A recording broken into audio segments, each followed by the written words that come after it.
ay pumasok po sa mga huling linggo ng Kuwares. Ulitin ko po, malinaw po ba ang magsalita? Meron po ba dito bukod sa kanila may problema sa pandinig? Nasa kamay na yung problema sa pandinig. Ha? Sigurado ha? Pinagbubuko kayo niyan ha?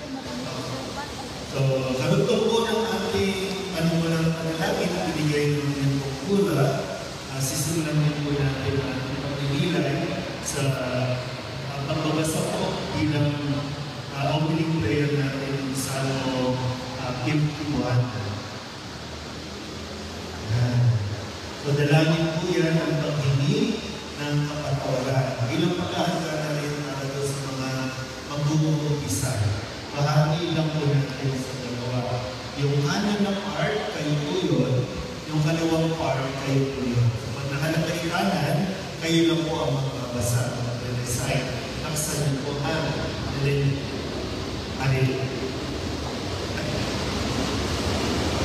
sige po. Magsipayo ng lahat. Para sa ating panimulan o paghahanda para sa ating pagpangilay. Sige po, Salmo 51, kanang bahagi. Huwag kawa, sa ayon sa iyong magandang mga kasalanan ko ay hindi sa iyong pag-ibig sa akin. Linisin mo sana. Pag-usabi sa iyo, Sopo. Balik po.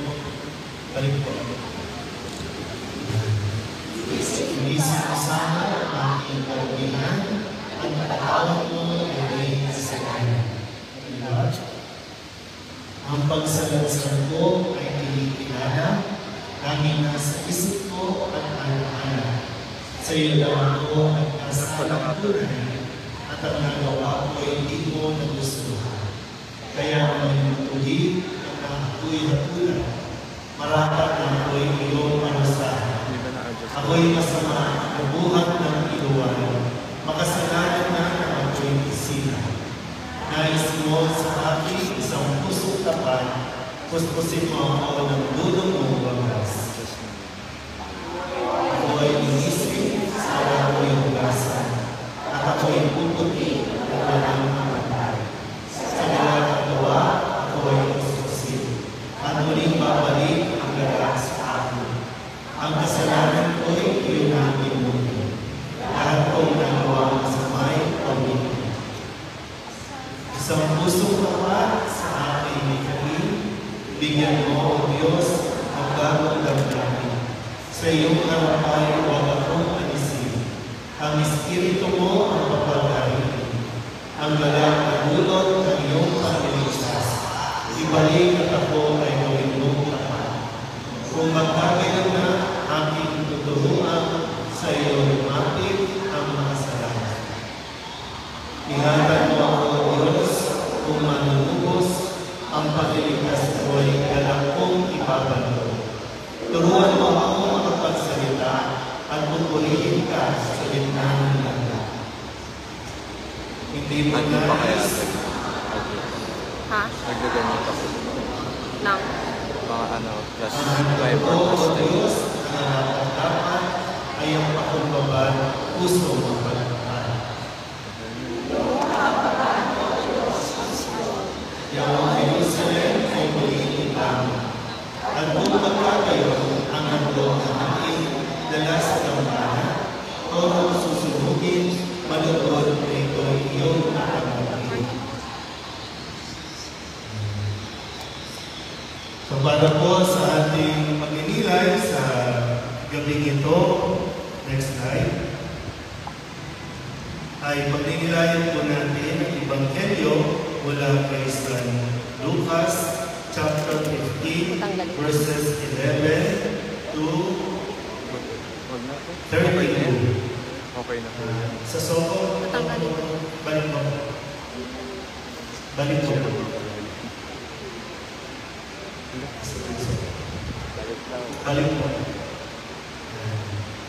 Sasabi po ako ng next sa kanya na ililipat. Lutang pa. So para po sa ating pagninilay mula sa Ebanghelyo. Sumainyo ang Panginoon. Ang mabuting balita ng Panginoon ayon kay San Lucas.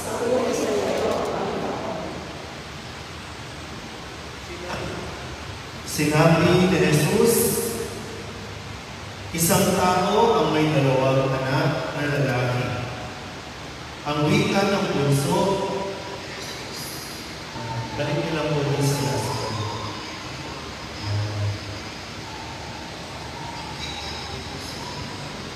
Ulitin niyo po ha. Sinabi pa, Cruz, Ang dapat malapit sa kanya yun. mukhang ayaw ko marinig sa inyo. Sinabi pa ni Jesus, isang tao ang may dalawang anak na lalaki. Ang wika, huwag niyo muna yung flash. Yung gas na yun. Ang gulo naman yung Jeff. Magsasabi po ako ng next sa kanyang i-next. Kailangan pa isang Ang kailangan lang po ay makinig lang muna kayo. Kaya kinaklarify ko kanina kung malinaw ba ang magsalita o kung meron kayong problema sa pagdinig. Kaya niya Kung tayo, picture na siya. Tapos yung background. sisimulan ko ulit ha. Pag ito hindi niyo pa naalala, sinabi pa ni Jesus, isang tao ang may dalawang anak na lalaki. Ang wika ng bunso, Ama, ibigay na po ninyo sa akin ang mamanahin ko. At binahagi sa kanila ng Ama ang kanyang ari-arian. Pagkalipas ng ilang araw, ipinagbili ng bunso ang kanyang ari-arian at nagtungo sa malayong lupain, taglay ang buo niyang kayamanan. At do'y nilustay na lahat sa diwas kong pamumuhay. Nang malustay na niya ang kanyang kayamanan, nagkaroon ng matinding tagutong sa lupain niya at nagdalita siya. Kaya't namasukan siya sa isang mamamayan ng lupain niya siya'y pinapunta nito sa bukid upang mag-alaga ng baboy. Ibig sana niyang punan ang kanyang pagkain kahit ng mga bungang kahoy na ipinakakain sa mga baboy, ngunit walang magbigay sa kanya. Nang mapag-isip-isip niya ang kanyang ginawa, nasabi niya sa sarili, ang mga alila ng aking ama ay may sapat na pagkain at lumalabis pa. Samantalang ako'y namamatay ng gutom dito. Babalik ako sa kanya at sasabihin ko, Ama, nagkasala po ako sa Diyos at sa inyo. Hindi na po ako karapat-dapat na tawagin ninyong anak. Ibilang na lamang ninyo ako isa sa inyong mga alila. At tumindig siya at pumaroon sa kanyang ama. Malayo pa ay natanawan na siya ng ama at ito'y labis na nahabag sa kanya. Kaya't patapos siyang sinalubong, niyakap at hinagkan. Sinabi ng anak, Ama, nagkasala po ako sa Diyos at sa inyo. Hindi na po ako karapat-dapat na tawagin ninyong anak. Ngunit tinawag ng ama ang kanyang mga alila. Madali, dalhin ninyo rito ang pinakamahusay na damit at isuot sa kanya. Suotan siya ng singsing at panyapak. Kunin ang pinatabang luya at patayin. Kumain tayo at magsaya. Sapagkat namatay na ang anak kong ito, ngunit muling nabuhay. Nawala, ngunit nasumpungan. At sila'y nagsaya. Nasa bukid noon ang anak ng panganay. Umuwi siya at nang malapit na sa bahay, ay narinig niya ang tugtugan at sayawan. Tinawag niya ang isa sa mga alila at tinanong, Bakit? may ano sa atin. Dumating po ang inyong kapatid, tugon ng alila. Ipinapatay ng inyong ama ang pinakababuyan, sapagkat nagbalik siyang buhay at walang sakit. Nagalit ang panganay at ayaw itong pumasok sa bahay. Kaya lumabas ang kanyang ama at inaamo-amo siya. Ngunit sinabi nito, pinaglingkuran po kayo sa loob ng maraming taon at kailanman hindi ko kayo sinuway. Ngunit minsan, hindi ninyo ako binigyan ng kahit isang bisirong kambing para magkatuwaan kami ng aking mga kaibigan. Subalit nang dumating ang anak ninyong lumustay ng inyong kabuhayan sa masasamang babae, ipinagpatay pa ninyo ng pinakababuyan. Sumagot ang ama, anak, lagi kitang kapiling. Ang lahat ng ari-arian ko'y sa iyo. Ngunit dapat tayong magsaya at mag-alala, sapagkat namatay na ang kapatid mo, ngunit muling nabuhay, nawala, ngunit nasumunan. Ang mabuting balita ng Panginoon. Maupo na po ang lahat. Muli po, isang magandang gabi sa inyo po lahat. Kailan niyo po ito huling narinig? Sunday. Konting review lang para medyo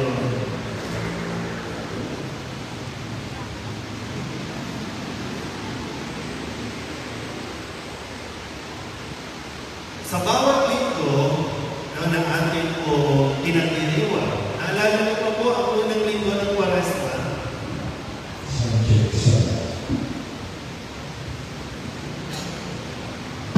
Unang linggo ng Kwaresma.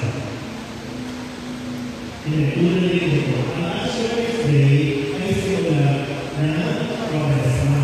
Pero ang unang linggo ay may kwento.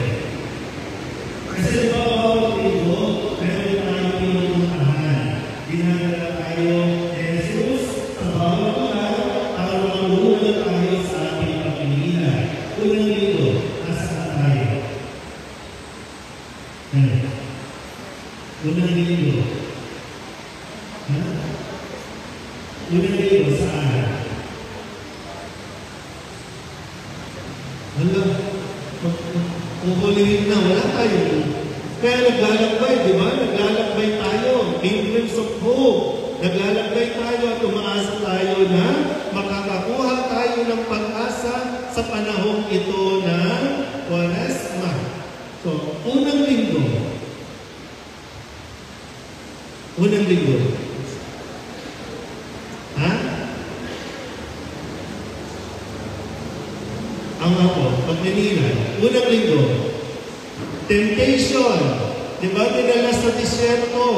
Doon sa disyerto, tinukso-tukso si Jesus. At pinakita din sa atin na kaya nating labanan ang tukso. Sabihin nyo nga sa tabi ninyo, lumayas ka sa patas. Kasi yung kulungan nyo, nasa sabahan din, hindi para magkasal, kundi para manggulo. Disyerto, unang linggo, ikalawang linggo. Ikalawang linggo. Ano tayo mga kapalas dito? Ikalawang linggo. Mula disyerto, saan tayo pumunta? Sa mundo. Di ba sa mundo, ipinakita yung kaninginan ni Cristo, kanyang pagka-Diyos, yung pagkakakila, yung pagbabago ng mundo. Okay? Ang itong linggo, saan tayo nila naman? Ha? Yung pangalawa yung transfiguration. Ikanto, saan tayo ikanto? Saan? Saan tayo sinala? Disyerto, tapos bundok, saan? templo, kung makasulo, wala na doon, wala tayo doon.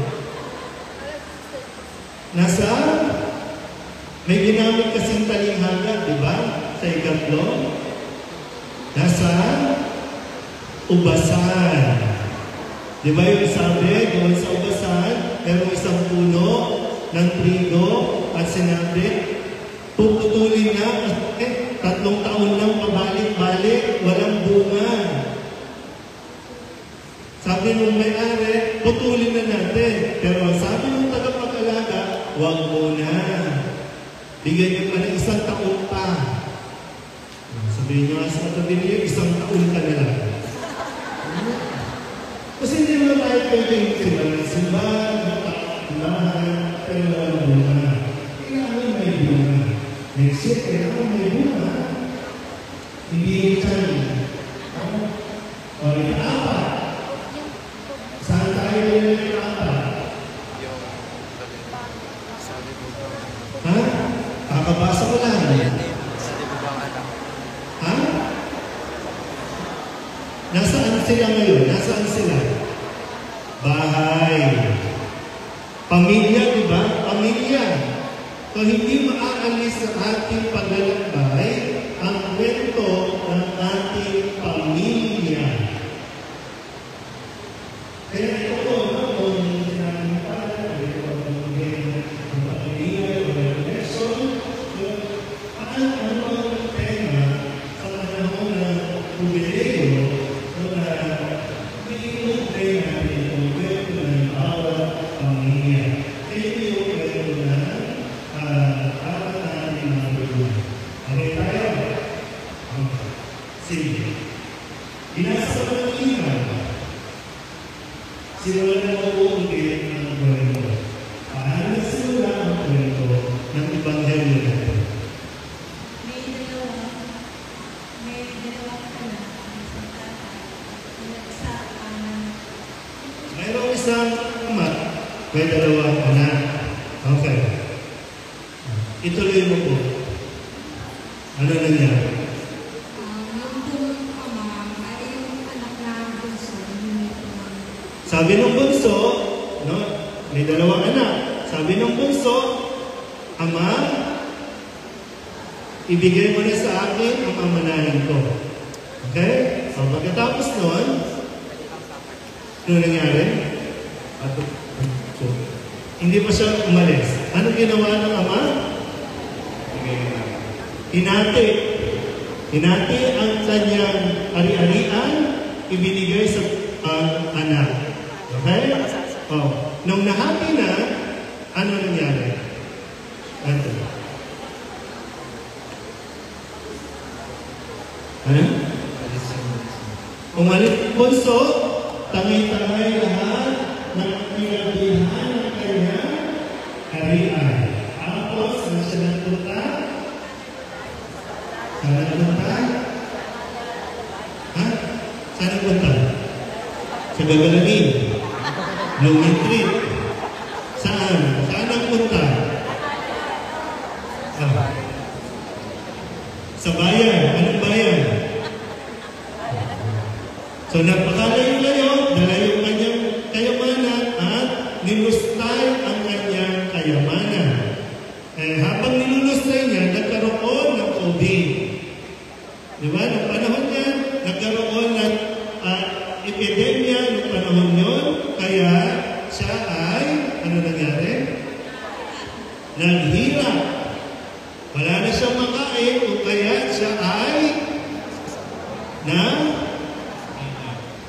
anong ginawa niya? Namasukan tagapag-alaga ng baboy. So, wala daw po nagbibigay sa kanya ng pagkain, kahit pagkain ng baboy ayaw ibigay sa kanya. Kaya, ano ang naisip niya? Ha? Bumalik na lang sa kanyang ama. Kasi doon, yung mga katulong ay nakakabis ng pagkain. Okay? Pagkatapos nun, may iniisip siyang dialogue, diba? Hindi, babalik ako. Ano yung sasabihin niya sa kanyang ama? Ama, nagkasala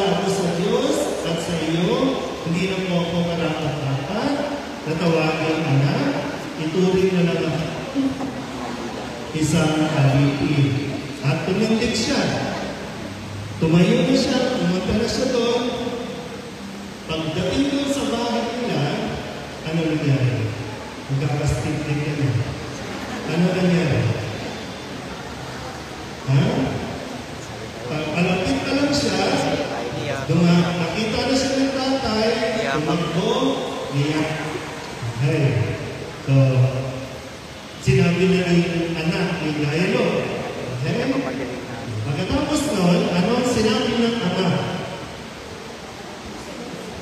Ha? Tinawag yung mga katulong, bigyan siya ng damit, bigyan ng singsing, bigyan ng sandalas. Magsaya tayo. Kasi yung anak niya namatay na, muling namatay. So, nag-party-party na. No? Party-party. O ngayon, ano ang sumunod na kwento? Dumating yung panganay galing sa bukid. Tinanong ang alipin, anong mayroon sa atin?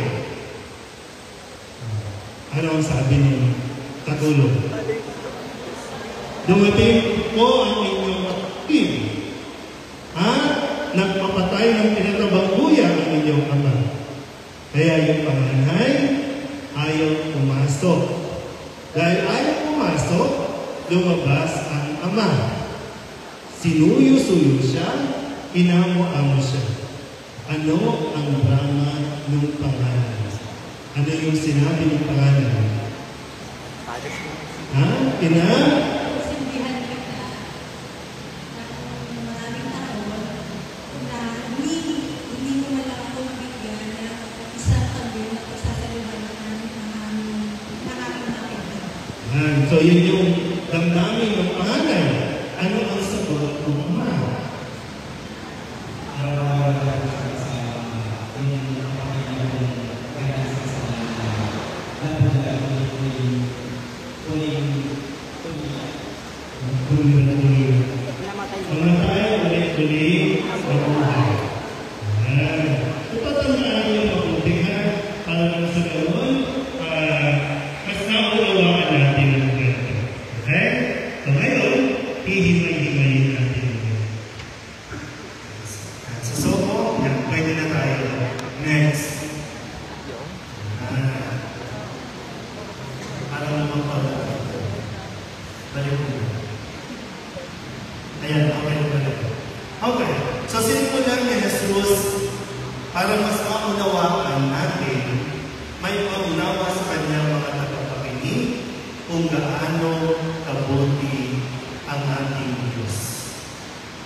Ilagay mo ang iyong sarili kung ikaw yung magulang. Sasabihin ng puso, Ama, ibigay na po ninyo sa akin ang mamanahin ko. Anong mararamdaman ng magulang kapag sinabi ng anak na ihingi niya na ang kanyang mana? Sa mga magulang dito, taas na kami ng mga magulang dito.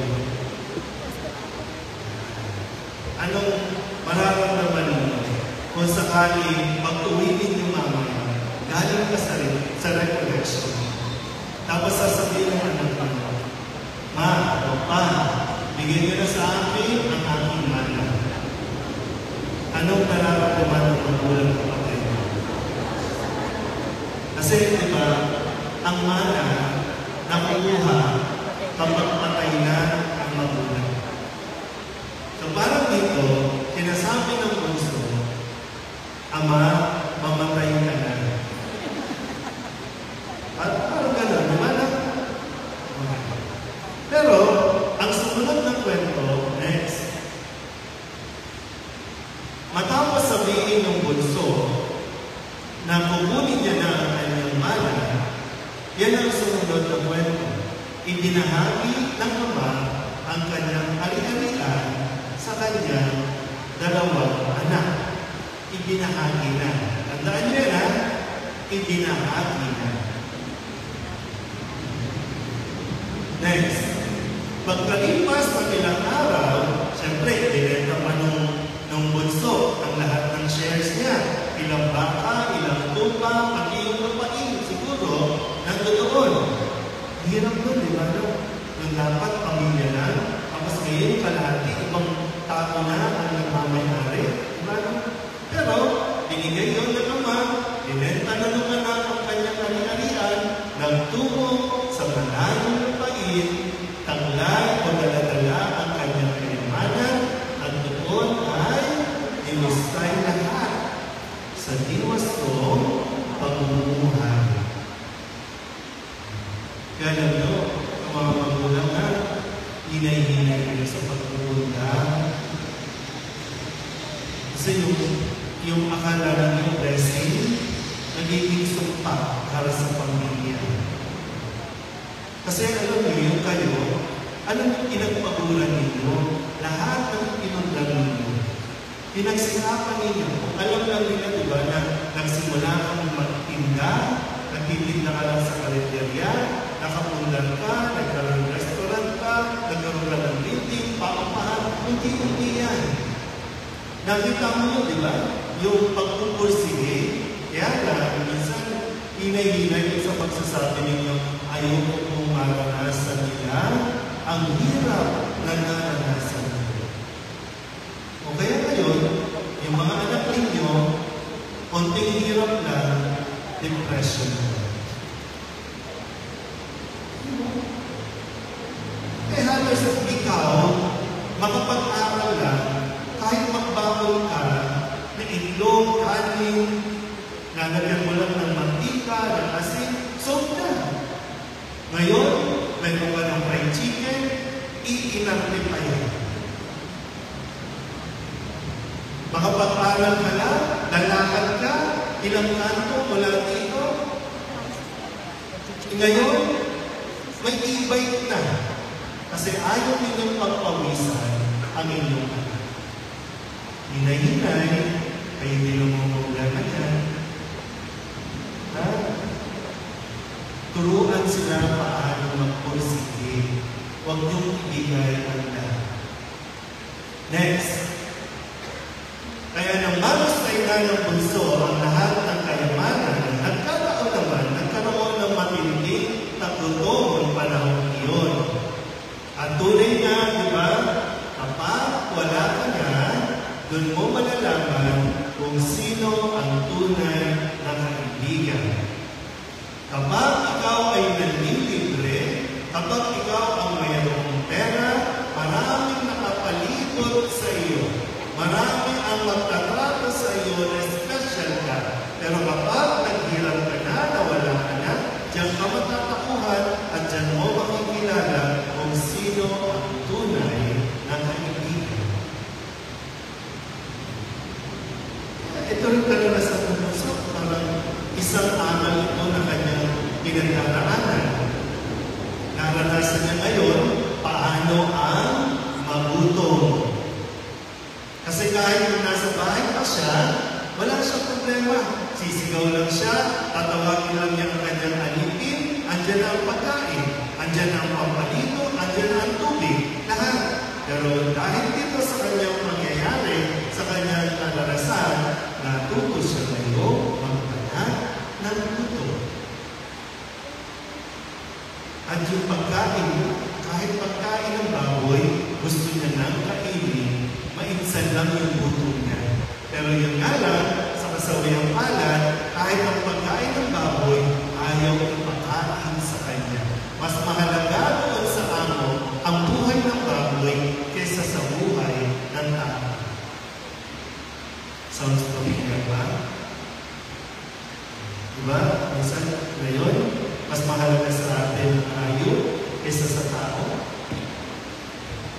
Tabi-tabi po, no? Minsan nga, diba? Yung mga aso, may diaper na. Pero ang mga bata, wala. Diba? Sino may aso dito? Minsan may mga damit na aso ngayon, diba? No? Mayroon pa mga medyas na doon, ha? Pero tinitingnan lang natin yung nagiging pag-uugali natin. Kasi mas kinahalagahan natin ang buhay ng hayop at mas gusto natin ang maging anak natin hayop. Kaya meron for parent. Pero ayaw mag-alaga ng bata.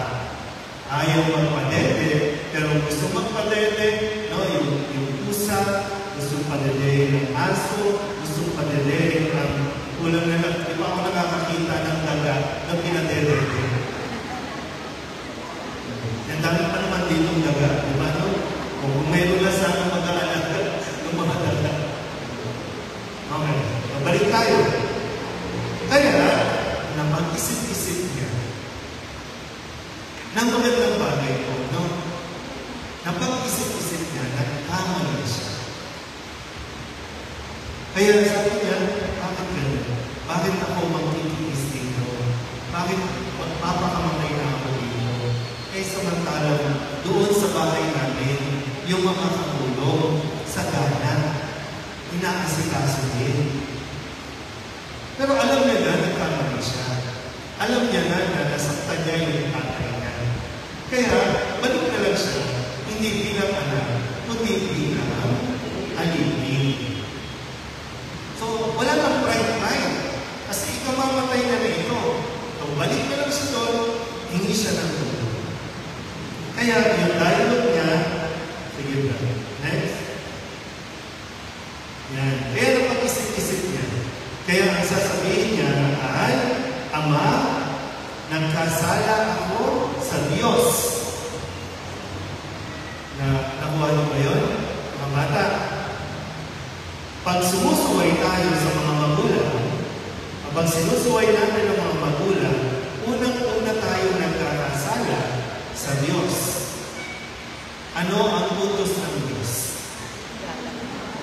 Igalang mo ang iyong mga ina, ang iyong magulang. Eh sa puntong ito, hindi niya ginalang ang kanyang ama. Diba sabi mo nga kanina, kapag kinuha mo ang mana mo, ibig sabihin, kukonsider mo, patay ka sa akin. Putol na. Kaya, alam niya, nagkasala siya sa Diyos. Nagkasala siya, pangalawa, sa kanyang ama. Kaya humingi siya o lumapit siya, hindi na para bilang anak, kundi para alipin. Okay ba tayo? Nakapasok ka sa kwento? Asa pa ba dyan? Sige, next. Sabihin nyo nga sa katabi ninyo, tumindig ka na. Baka lang po, no? Baka lang. Ma-inspire ka nitong kwento nito. Na kailangan mo ng tumindig.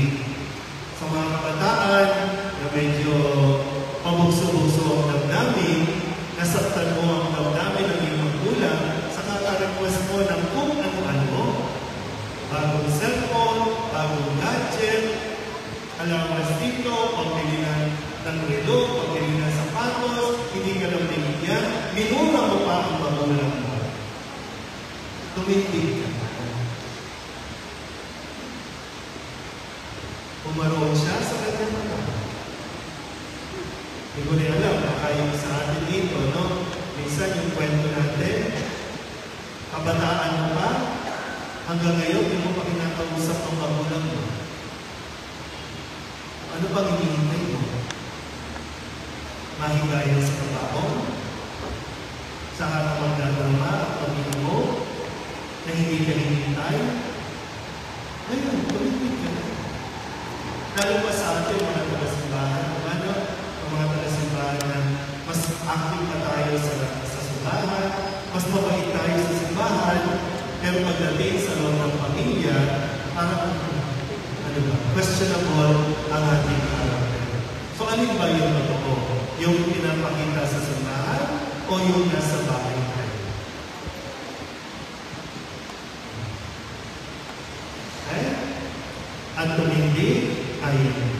tumindig siya umaroon sa kanyang ama. So, yun ang kwento ng bunso. Next, punta tayo sa Ama. Malayo pa, natanawan na niya ang kanyang anak. Imagine niyo ba? Sige nga, pikit nga kayo. Imagine niyo kayo naman yung Ama. Nakita niyo, paparating na ang inyong anak. Kinuha yung anak, nagwaldas, ngayon, dumarating siya, mananit ang damit, malumis, di pa naliligo, ang payag-payag na kasi malang pagkain. Okay. Di lang.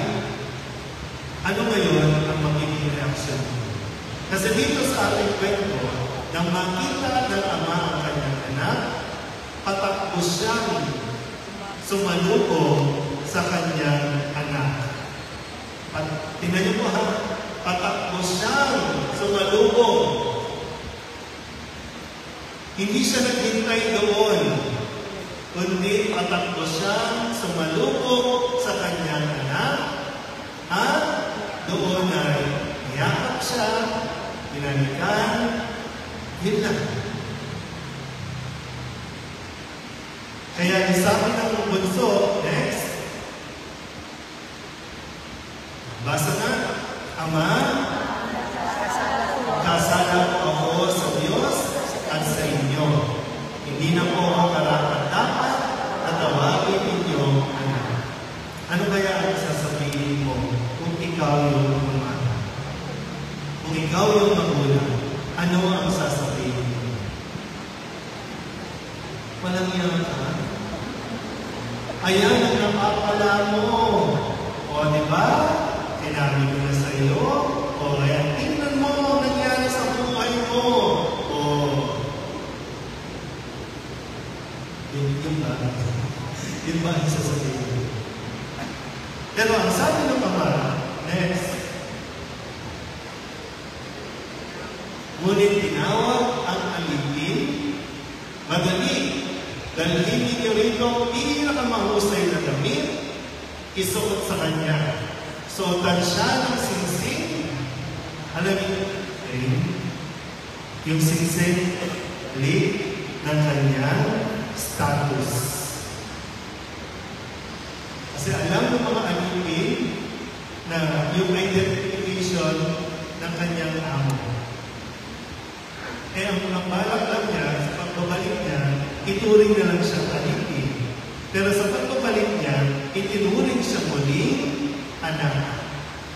Kaya ibalik, isuot ang singsing, bigyan ng panyapa. Magpatay ng tinatabang buya. Magdiwang tayo. No? Magsi-celebrate yan tayo. Kapag dumating ang isang anak na nagwaldas, kapag dumating ang isang anak na nag-isyo, kapag dumating ang isang anak na akala mo gag-graduate, pero hindi pa na makakatapos, sino may mga may graduating student dito?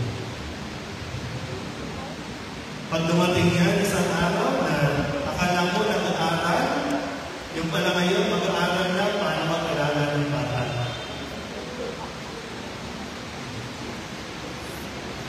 Pero ano magiging reaction natin? Susumbatan na natin? Ipamumukha ba natin sa kanya? Kasi diba, minsan, nadapanan, sinino ang mukha. Imbis na nadapanan, ibig mo, tulungan mo. Yung nagiging reaction natin. Pero sa kwento natin ngayon, ipinapaalala na kung ano nangyari, tapos na yun. Kalimutan mo na. Ang importante, yun ang mahalaga ng bahay. Yan ang Diyos sa sakramento ng kumpisan, ganyan yung pinapalakad sa atin ng Diyos. Diba kapag sinabi mo paano kasalanan mo, susumbatan mo ba ng pare? O susumbatan mo ba ng Diyos sa pamamagitan ng pare? Hindi. Tapos na yun. Ang problema, tayo nga ang hindi makalimot. Yung naikumpisan na, yung napatawad na, uulit-ulitin mo pa. Napatawad ka na natin. Kaso ikaw, ayaw mo patawarin ang iyong sarili. Pinatawad ka na.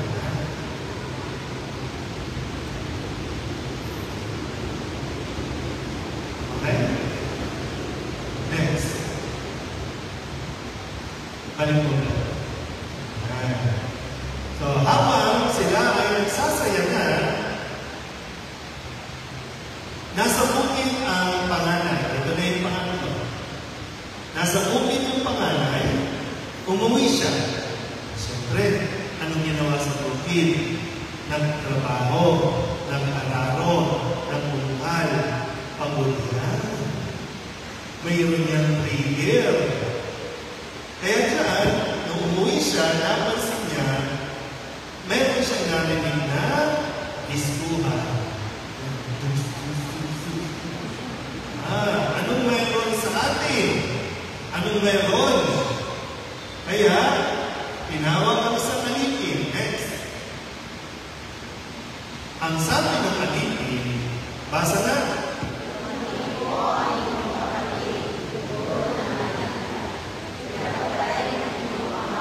Ang pinatabangguyan, sapagkat nagbalik siyang buhay at walang sakit. Tingnan niyo po yun. Minsan kasi yung mga nakakausap natin, imbis na makatulong, nakakatagdag pa sa gatong. Mga katungera, tanong lang niya, ano ba meron sa atin? So, ang sagot, dumating po ang inyong kapatid. Ano ba ito yun? Sige nga, paano mo, ano ba yung dialogue, paano mo sasabihin niya? Dumating po ang inyong kapatid. At ito pa, pag may ganyan na, di ba? At ito pa, alam mo ba, pinagpatay ka ng tatay mo. Kasi ang sabi ng tatay mo, yung anak yung kapatid mo namatay, nabuhay mo daw. Nawala, ngayon nasa buhay. Kaya ayun, ang party.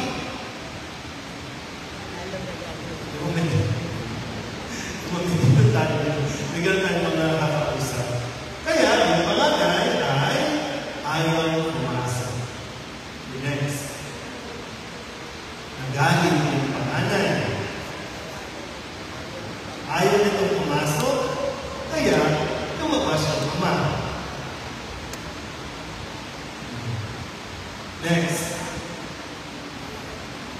Ito na ngayon.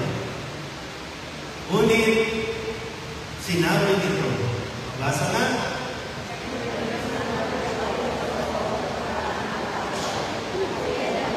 Di ko kayo sinuhan. Ngunit minsan, hindi niyo ako binigyan ng kahit isang isirong kambing para magkatuwaan kami ng aking mga kaibigan. Ngunit, nang dumating ang anak ninyong umustay ng inyong kabuhayan sa masasamang babae, ipinagpatay pa ninyo ng pinatabang buyan. Ikaluntok ba ba yan? Pinagpatay pa ninyo ng pinatabang buyan.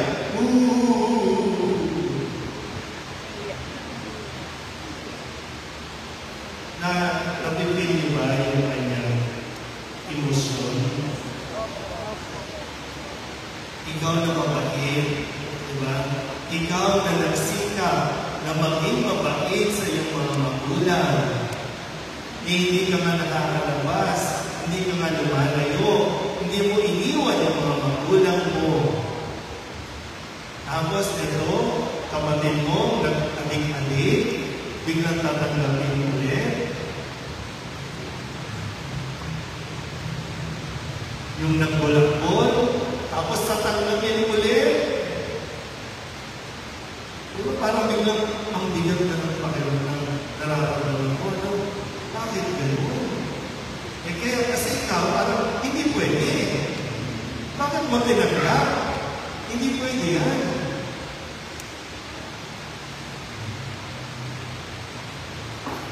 Yung itinadrama ng pangalan, balikan na natin ang itinadrama ng pangalan.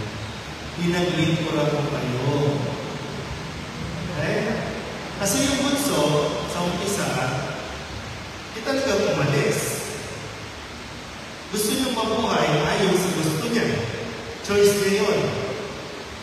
Desisyon niya yun. Itong panganay, desisyon niya rin manatili, maglingkod, maglingkuran ng kanyang ama. Desisyon niya yun. May pumilit pa sa kanya?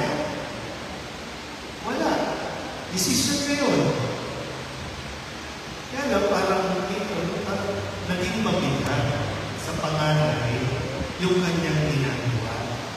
Kaya nga, bakit mo ba ginagawa ang ginagawa mo? Desisyon mo ba yan o napipilitan ka? Kasi kung yan ay napipilitan ka, kahit gumawa ka, mag-stay ka sa bahay, ang bigat ng kalooban. Sinasabi ng panganay, minsan, hindi mo yan ng kahit kambing para magkatuwaan kami ng aking mga kaibigan. Ang tanong, pinigilan ba siya? Pinagbawalan ba siya? At kung sasabihin niya na hindi mo man lang ako binigyan ng isang campaign, ano ang nangyari sa pinakaunang bahagi ng kwento? Nang hingi ng bunso ang kanyang mana, di ba hinati na ng ama? So, ibig sabihin, kanya na yung kalahati. Pwede niyang gawin lahat ng gusto niya na maibigan niya kasi kanya yun. Kaya lang, dahil na nanonood sa minsan yun, kaya ka nagagalit sa iyong kapatid kasi naiinggit ka. Kaya ka nagagalit kasi nagsiselos ka. Bakit siya? Nagpakasaya siya. Ikaw hindi.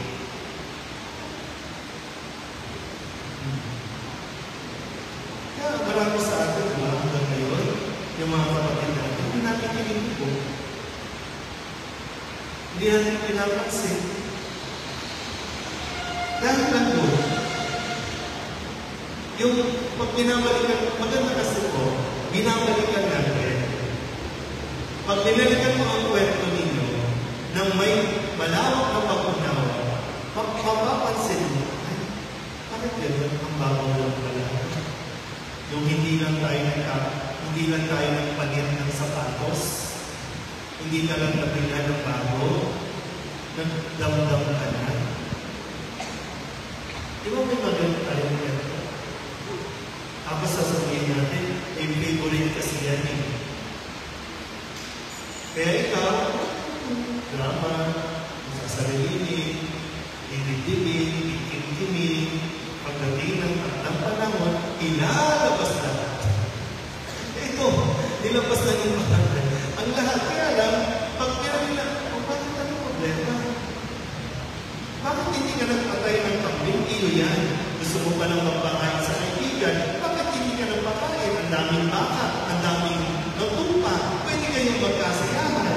Kaya nanatili siya doon sa yung bunso, yung kapatid, walang niya. Inustay ang kayamanan. O kaya naman, o pwede ba sabihin dito, ayaw na nang bumalik, o kaya nangangamba siya na sa pagbalik ng kanyang kapatid, mababawasan yung kanyang ari-arian. Kanya na yun, di ba? Kanya na yun. Oh. Kaya, huwag na siya bumalik. Akin ito, baka kunin.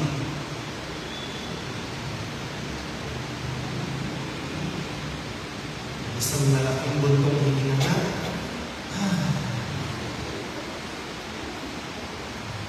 Next. Rasa. Sa mga walang naman, anak, lagi kitang kapili. Ang lahat ng ari-arian ko ay sa iyo. Ngunit dapat tayong magsaya at maganap sapagkat namatay na ang kapatid mo, ngunit muli ang buhay. Nawala, ngunit nasa buhay. Ang tanong,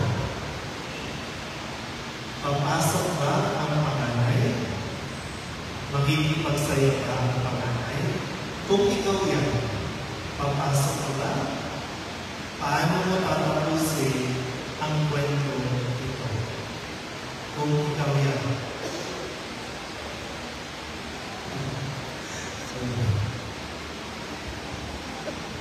Isa na, meron po akong kapatid, no? 3 beses nang nahulog. Yung isang kapatid, no? 3 beses na nahulog. Ngayon nakagaya. Yung umpisa, yung attitude ko, okay na yan sa loob ng pulo. Diyan na lang siya. Bago ka sa gano'n, pag-iisip. Diyan na lang siya. Lalo ka sa gano'n eh. Nagastusan mo pa ng pampiyansa. Mahal-mahal ng pampiyansa. Pag pinampiyansahan, balik sa dati. Pero, lagi natin ko yung hapon na matuto, umaga. Kaya kung ito, ating pinamilihan, paano mo nakapusin? May mga kasama tayo dati, mga taga-simbahan, mga lingkod sa simbahan, na issue. Either sa relasyon, sa pera, o sa posisyon. Nasaan sila ngayon? Sinasabi ba natin, huwag na silang pumalik. Okay naman na tayo ngayon, diba na? Okay na tayo ngayon. Ba't pa sila babalik? Bakit tatanggapin pa rin tayo? Bakit bibigyan ng chance?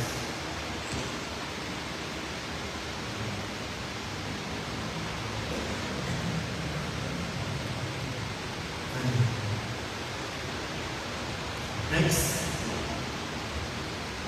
So, papasok ba siya o hindi? Kung ikaw ang tatanungin, papasok ka ba o hindi? Kasi pag pumasok ka, tatanggapin mo ang iyong kapatid. Makikipagsaya ka. Yung hindi napipilitan, yung hindi masama ang loob, hindi mabigat ang loob. Pag pumasok ka, magkakaroon ng pagkakatawanan. Alam niyo mga minsan, diba, ang mga magulang, pag naglanding, kibirman, marami ka na, bigyan mo yung kapatid. Walang yun.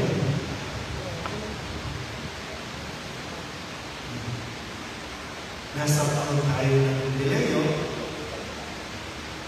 Anong ilan sa mga kwento sa Jubileo? Yung pagpapalaya sa mga alipin, yung pagpabalik ng mga lupain, yung pagpapawalang bisa ng mga utang, yung pagpapatawa ng mga nagkasala. Jubili-jubili tayo, pero baka hindi natin nagawaan yung hinihingi sa atin ng diwa, ng Jubileo, lalo pa ngayon, taon, o pilgrims o mga naglalakbay, nataglay ang pag-asa. Kaya ba natin ibigay ang pag-asa? Next. Ang kwento ito ay kwento ng pag-asa. Yung bunso na nagkamali, nagkaroon ng pag-asa. Nang sabihin niya na kahit maging alipin na lang, alam niyo yun, no? Yung kahit maging alipin na lang, yan ay attitude na kung makakit ka at naniniwala ka, may pag-asa ka.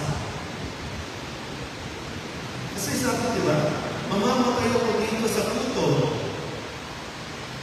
pero nakakita siya ng pag-asa. Kahit maging katulong na lang sa tahanan ng aking Ama. Sabihin mo sa katabi ninyo, may pag-asa.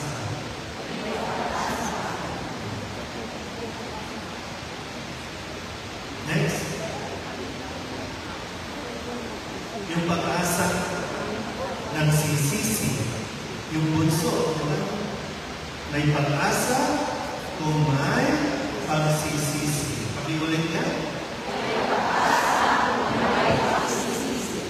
Kasi kung walang pagsisisi, ano mangyayari? Baka uulit-ulitin lang natin yung ating pagkakamali. Baka hindi pa talaga minsan, no? Sabi ko na bakit ko kanina, diba? Kahit anong pilit mo, pag hindi pa handa ang tao magbago, walang mangyayari. Kahit pilit, kahit galing mo sa rehab, sa droga, hindi yan magbago. Kasi kailangan nanggagaling sa atin ang pagsisisi. At kapag nanggagaling ka sa atin, papasok na dyan ang pagbabago. Kaya kahit mo may estudyante, kahit kung sabi mo, mag-aral kayo, hindi yan magagawa. Kailangan makita nila. Kailangan manggaling sa kanila.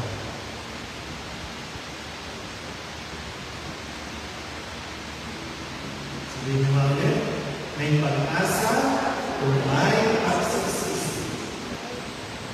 Next. Basa. May pag-asa kung may pagpapatawa. Yan yung sa Ama. Kung meron na, ito kasi yung nakita ng Ama, di ba? Nandun siya, alam niya, mali yung ginawa ng anak, ng bunso, pero hinayaan niya din. Okay, sige. Buhay na yun eh. Kasi minsan, may buhay naman talaga ang bawat anak. Ang desisyon ng bawat anak, hindi mo mapipigilan niya. Pero siya, bilang Ama, alam niya, marahil, dahil Ama yan eh. Magkamali man ang anak, mananatili siya. Kaya nga, para ba sa kwento, pag in-imagine mo, araw-araw, naghihintay ang Ama, umaasa yung Ama, na babalik yung anak. Hindi siya nabigo. Yung Ama na umaasa, hindi nabigo. Parang ganda mo na. Ang isang tao, patuloy na umaasa, kahit ito, hindi mabigo. Sabi nga sa katabi ninyo, umasa pa lang. Mapapagod din yan. Alam niyo, kahit yung asawa mo, na anak mo, maghintay ka na. Babalik din. Hindi na kayo babalik. Alam niyo, pag kayo, pag-asawa ninyo, pag-asal kayo, isang araw, babalik sa inyo. At pananagutan mo yan sa Diyos. Pag namatay, ipanitin mo, kasi ikaw ang asawa. Kung nagloko man niya, nagloko na yan, tapos na yun.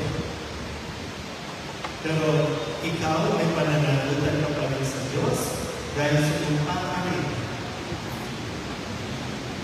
Ngayon siguro, medyo nabubulanan pa, piling pogi pa kasi siya, di ba?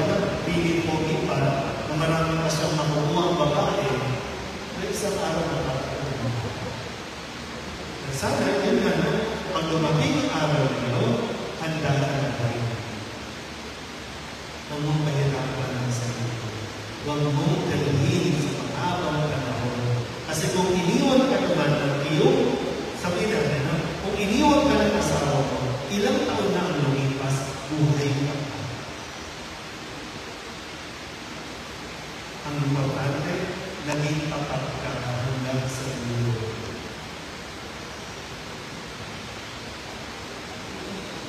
Nasa mga may pag-asa,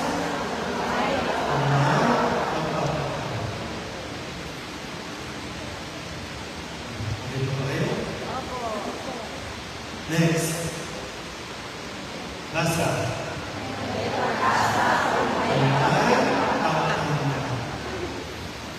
Kung may nagbabalik, Bigyan mo ng pag-asa.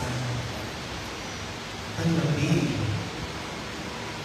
Ngayon na lang, bakit ginalaw yung pera ng organization ninyo? Bakit kinuha yung pera ng simbahan? May mga kwento. May dahilan dito. Maging bukas lang tayo. Maging malawak lang tayo. Kasi tayo din naman nagkakaroon. Tayo din naman nagkakasala. Hindi ka pangalang mabubuting. Hindi ka pangalang nauubutin.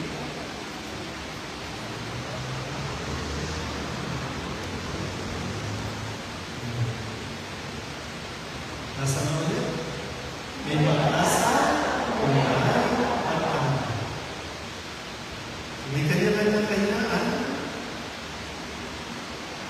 Pero kung nagsisisi na, lumapit na, ibigay yung pagkakas. Para sa tunay na diwa, unang ibigay. Kaya ka na po sa susunod na Jubilee celebration, buhay pa yung kapatid mo. Diba? Kasi diba dati, every 100 years ang celebration. Ginawang every 50 years kasi wala na nakakaabot ng another Jubilee. Kung ginawang 50, medyo humina na rin ang buhay ng mga tao. Lumiit na yung span ng buhay. Kaya ginawa 25. So every 25 years, nagkakaroon tayo ng Jubilee celebration. Sino na nakapag-celebrate ng year 2000? Okay na. Kunti lang po. Yung iba, wala na. Yun na pala yung Jubilee. Ngayon, 2025. Jubilee. Hihintay mo ba yung another Jubilee year? Bago ka tumanggap, bago ka magkakawal, bago ka humingi ng awal. Ngayong taon na ito.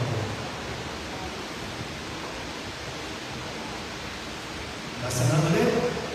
May pag-asa. Next. Yung Jubilee celebration natin, di ba? Pilgrims of Hope. Pag-asa. Spell na H-O-P-E. Next slide. Basa. Only on positive energy. So yung hope, yung pag-asa natin, mas maging positive ka, maging positibo ka lang. Sabihin mo sa katabi niyo, huwag kang mega. Kasi pa mga mega natin, diba? Yung sasabi, ay, ako yan, hindi na magpambato yan. Napaka-mega mo naman. Ay, yan, ay, walang nga yan, hindi na yan, itino. Huwag kang mega. Pag ganun kasi, nawawalan ka na ng pag-asa. And then sinasabi, huwag kang mawalan ng pag-asa. Kumapit ka sa pag-asa. Hold on to positive energy.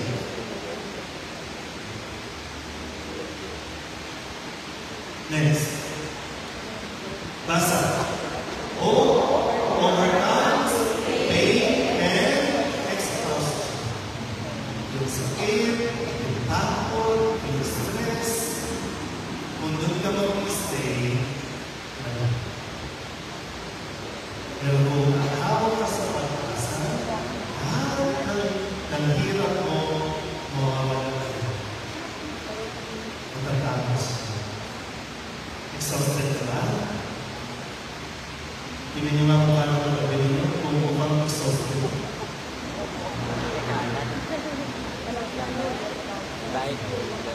Next. Basa. On, pain, and.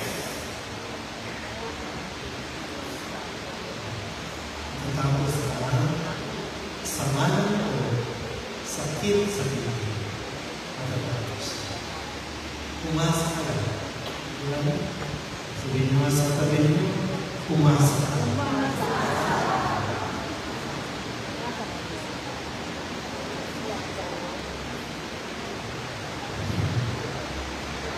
Medyo mahirap na, pero kaya lang. Andiyan ang pag-asa. Pag sinabi naman ng pag-asa, sino bang pag-asa natin? Si Kristo pa rin. Si Kristo na matutuloy natin sa mga susunod na araw na kahit kailan kasi wala ng pag-asa sa atin.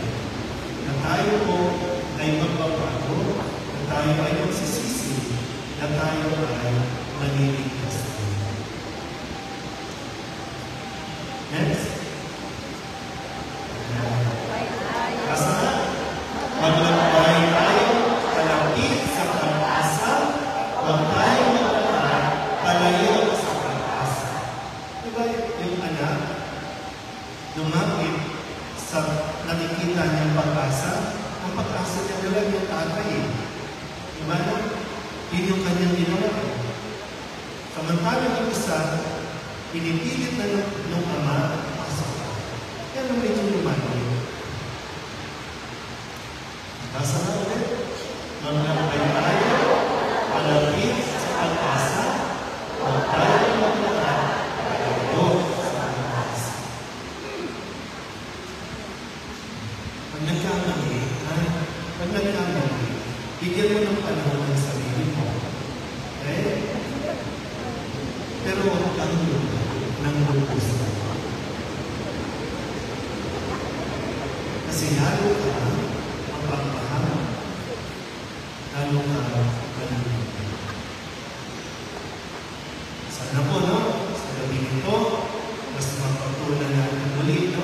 Pag-ilayan ulit, pag-uwi ninyo sa inyong mga tahanan, kung tayo ba ay nagiginglaan din para ba ay mabuhayan ng pag-asa o tayo ay nagiginglaan para magbigay sa at sumulog sa pag-asa.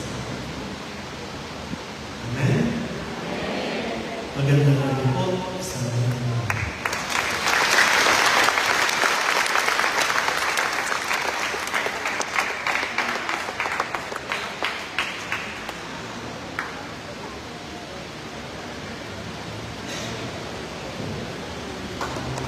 Wala lang akong questions. Pag nilayan.